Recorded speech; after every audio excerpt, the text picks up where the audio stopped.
Hey, my name's Joey Burcham, and I'm going to show you a couple tips and tricks that make recording guitar in Fender Studio Pro a breeze. So let's hop in and check it out.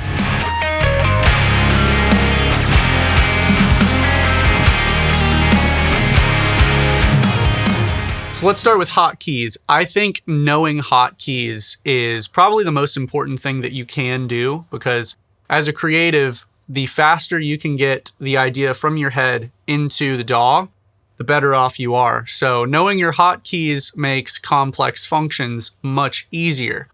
To start out, when you're recording guitar, obviously you have to arm your tracks, and R for record is what arms your tracks. Right now it's not armed, but once it's armed, it comes through. Hitting C for your click track rather than running the mouse all the way down here into the corner anytime you need to hear the metronome is very important. If you need to loop a section to record over or to practice a section, hitting slash to arm that loop up at the top of the screen. Knowing your hotkeys and even digging through all of the hotkeys that are available really do a lot in helping your speed and creativity.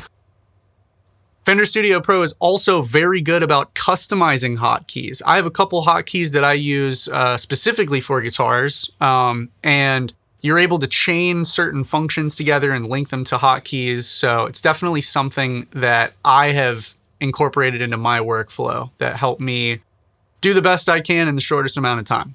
So for example, I want to make a new key command to duplicate the track that I'm currently on.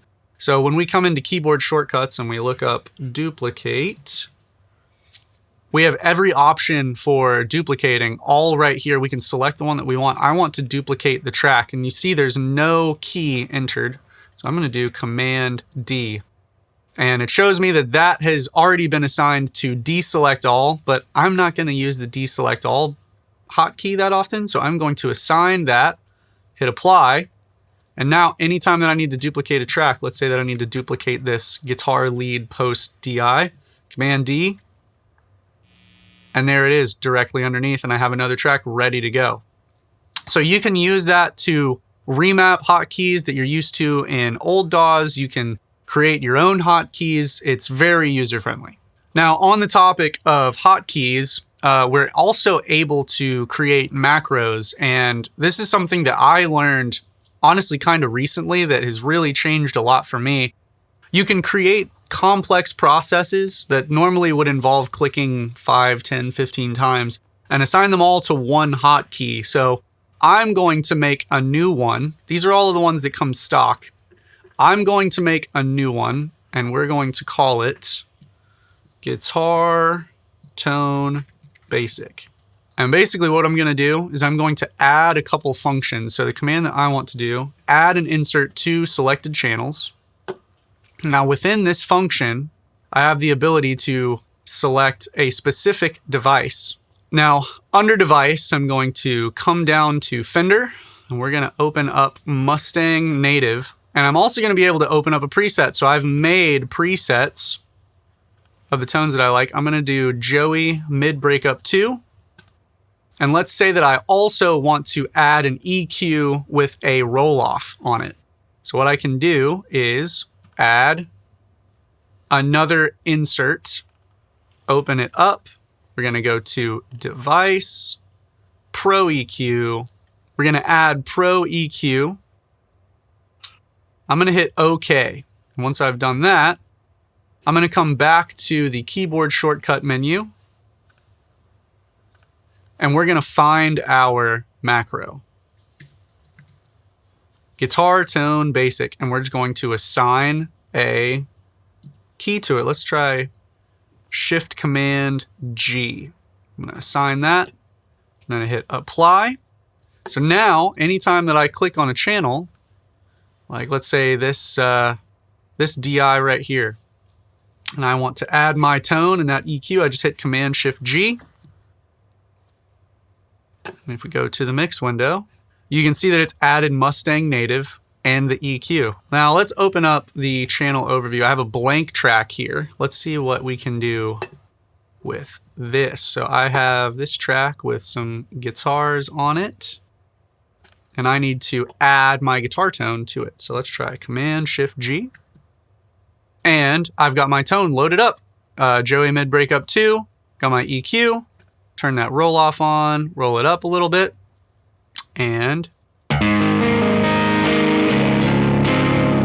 we're in business just with hitting one hotkey. Honestly, saves so much time once you get through an entire song. So now that we've gotten through the hotkeys, let's talk about something else that is very useful for recording guitar, and that is loop recording. So I have this lead section right here that I want to redo the first half of. And so what I can do is I can add a loop that's going to have a bar at the front and go up to the halfway point, which I believe is right there. So that when it gets to the end, it's going to loop back to the front. 2, ready, go. And then it's the lead again. So I'm going to hit this 3 or 4 times until I feel good about the take. And then we'll be able to comp from each take that I do. So here, I'll show you what I mean.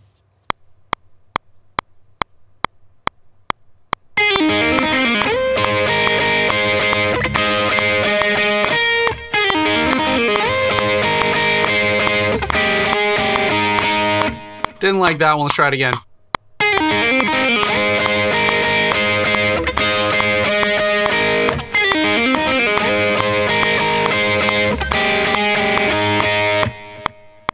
And that got the first half, which is what I wanted. So I'm going to right click. We're going to go unpack takes to new layers, which is going to put them into this drop down menu. Now I know that I liked the first bit of the last take, so I'm going to highlight that.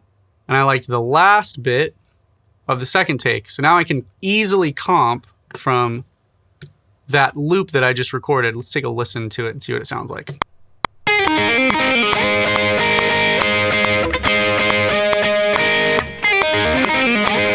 All right, that part was a little bit weird. Let me see if I can steal that from that last one again.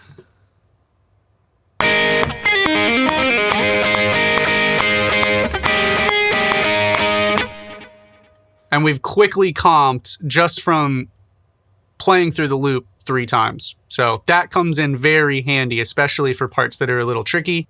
Because sometimes when you're recording guitar, you just need to drill the part over and over and over again without stopping. Without having to do any menu diving, I can hit record and just play until I get the part. These small workflow adjustments might not seem like a lot, but once you get to the end of a production, mix, writing session, recording, whatever you're doing, it's going to add up to a lot of save time. And save time is really important because the less that you're clicking, the more you're playing, the more you're being creative. I'm Joey Burcham. Thanks so much for watching.